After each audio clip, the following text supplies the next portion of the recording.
Thanks, John. Good news for those in need of a little retail therapy this weekend. Alan, we've been seeing rain recently. Are we expecting to see any wet grills this weekend for Labor Day? Oh yeah, especially today and tomorrow. That's when storms will be most numerous, and those storms will develop in the afternoon. But still this morning, tracking some early morning thunderstorms, some that are packing quite the punch. Look at this hail core right here moving out of Lincoln County. That's now moving in the northwestern parts of KOAA County and Eads. You might be hearing some thunder off in the distance this morning. Most of that rain is going to make a move into your area probably within the next 15 to 30 minutes. And one other complex of storms that's now moving out of Prowers County with rain coming to an end shortly around Holly. Now this rainy pattern will continue for us locally through at least the first half of the holiday weekend. And because the atmosphere is so saturated with this subtropical moisture, areas of heavy rain will remain a constant threat, as well as some of those strong to severe thunderstorms. The good news here is that drier skies do punch into the area beginning on Sunday. Certainly by Labor Day, most areas on that Super 7 day will see mostly sunny to partly cloudy skies.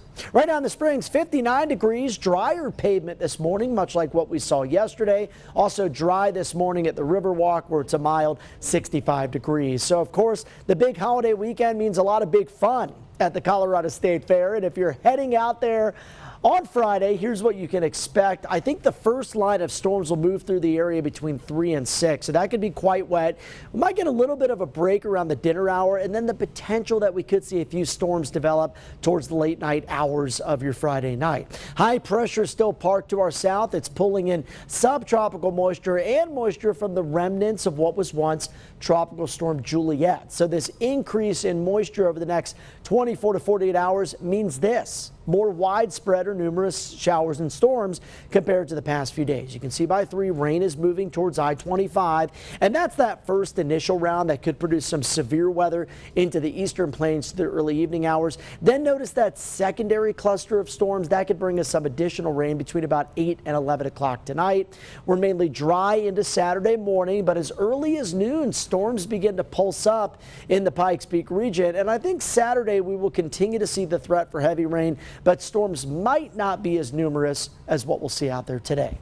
All right, highs today in the upper 60s in Woodland Park, 70s in the Springs and Monument, low 80s in Pueblo. We'll continue to run the risk of areas of heavy rain and flooding today and tomorrow, and then fewer storms on Sunday. That's a transition day to at least 2 days without the threat of rain. It doesn't last long. By Wednesday and Thursday, our next round of wet weather expected to develop. For Pueblo, I dry us out beginning on Sunday, and for the second half of the holiday weekend, it'll be nice and warm, especially on Labor Day, with a high by then up to 86.